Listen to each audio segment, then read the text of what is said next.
Jane Eyre by Charlotte Brontë. Chapter 1. There was no possibility of taking a walk that day.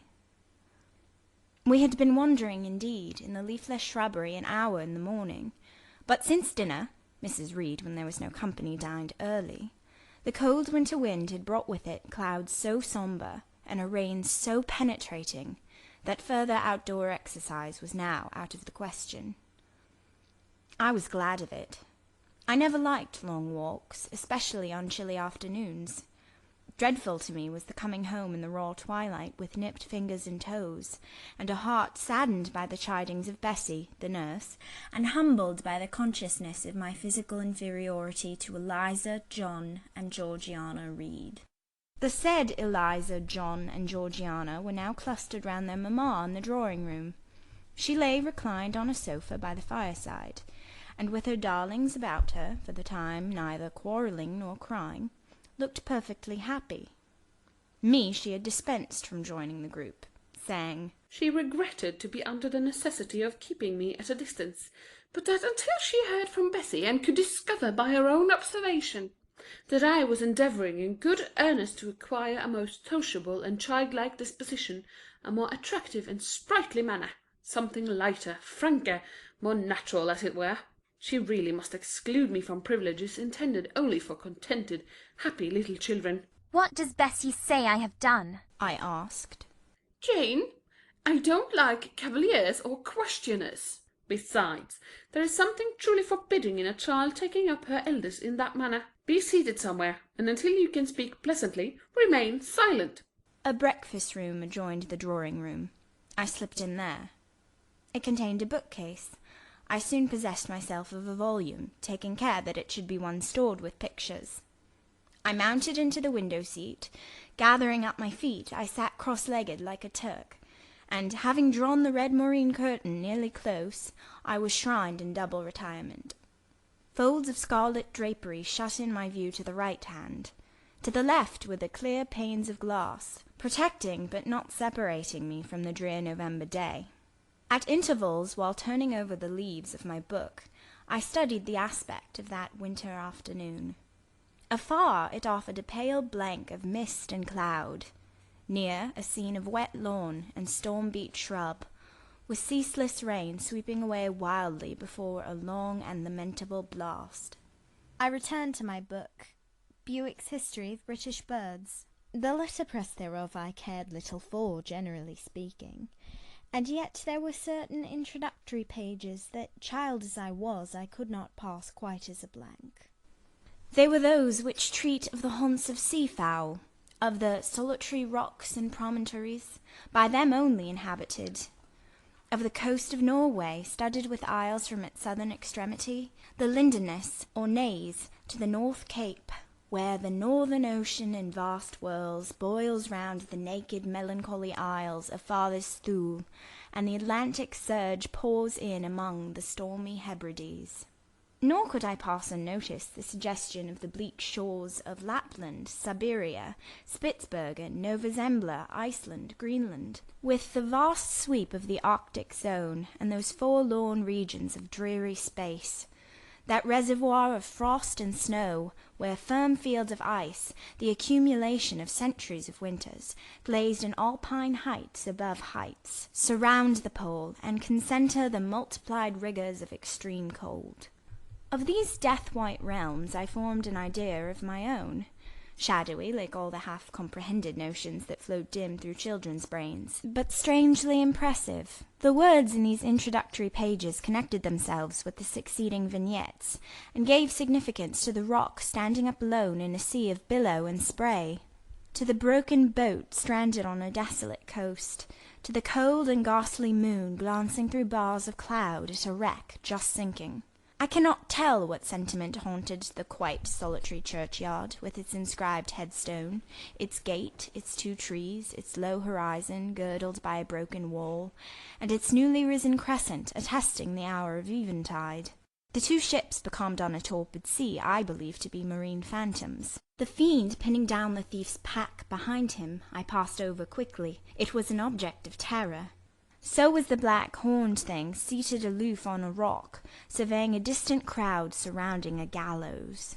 Each picture told a story, mysterious, often to my undeveloped understanding and imperfect feelings, yet ever profoundly interesting.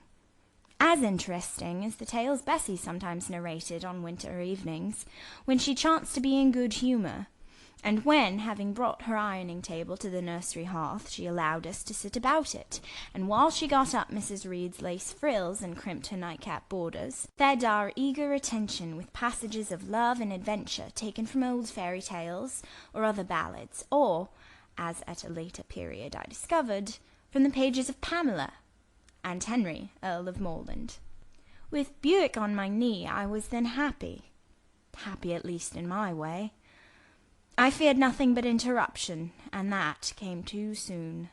The breakfast-room door opened. "Boo! Madam Mope!" cried the voice of John Reed. Then he paused. He found the room apparently empty. "Where the dickens is she?" he continued, "Lizzie! Georgie!" calling to his sisters. "Joan is not here. Tell Mamma she has run out into the rain. Bad animal." It is well I drew the curtain, thought I, and I wished fervently he might not discover my hiding-place. Nor would John Reed have found it out himself. He was not quick either of vision or conception, but Eliza just put her head in at the door, and said at once, "She is in the window-seat, to be sure, Jack." And I came out immediately, for I trembled at the idea of being dragged forth by the said Jack. "What do you want?" I asked, with awkward diffidence. "Say, what do you want, Master Reed?" was the answer. "I want you to come here." And seating himself in an armchair, he intimated by a gesture that I was to approach and stand before him.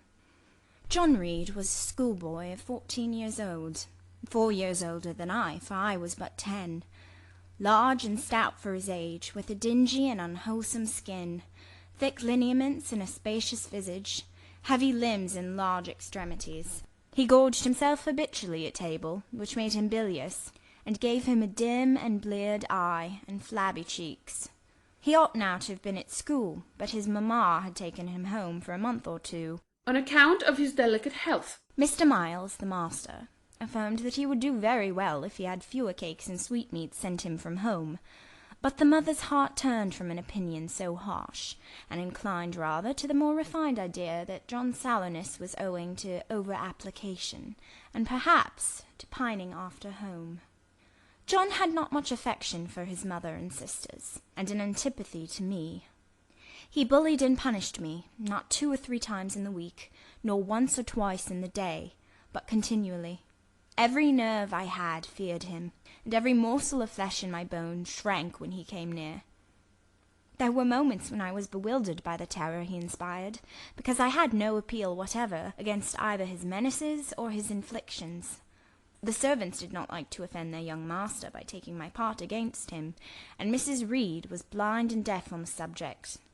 She never saw him strike or heard him abuse me, though he did both now and then in her very presence, more frequently, however, behind her back.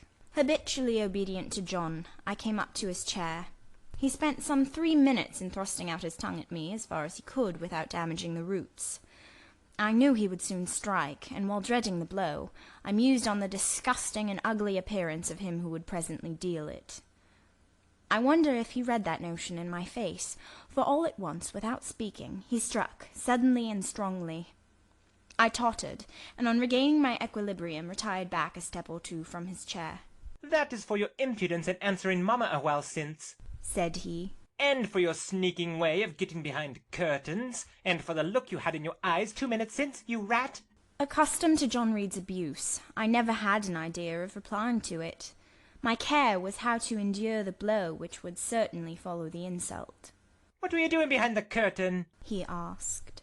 "I was reading." "Show the book." I returned to the window and fetched it thence. "You have no business to take our books. You are a dependent, Mamma says. You have no money. Your father left you none. You ought to beg, and not to live here with gentlemen's children like us, and eat the same meals we do, and wear clothes at our mamma's expense. Now I'll teach you to rummage my bookshelves, for they are mine. All the house belongs to me, or will do in a few years. Go and stand by the door, out of the way of the mirror and the windows." I did so, not at first aware what was his intention, But when I saw him lift and poise the book and stand and act to hurl it, I instinctively started aside with a cry of alarm. Not soon enough, however. The volume was flung. It hit me, and I fell, striking my head against the door and cutting it. The cut bled. The pain was sharp. My terror had passed its climax. Other feelings succeeded. Wicked and cruel boy, I said. You are like a murderer. You are like a slave driver. You are like the Roman emperors. I had read Goldsmith's History of Rome, and had formed my opinion of Nero, Caligula, etc. Also I had drawn parallels in silence, which I never thought thus to have declared aloud. What? What? He cried. Did she say that to me? Did you hear her, Eliza and Georgiana? Won't I tell Mamma? But first... He ran headlong at me. I felt him grasp my hair and my shoulder. He had closed with a desperate thing. I really saw in him a tyrant, a murderer. I felt a drop or two of blood from my head trickle down my neck, and was sensible of somewhat pungent suffering. These sensations for the time predominated over fear, and I received him in frantic sort. I don't very well know what I did with my hands, but he called me Rat! Rat!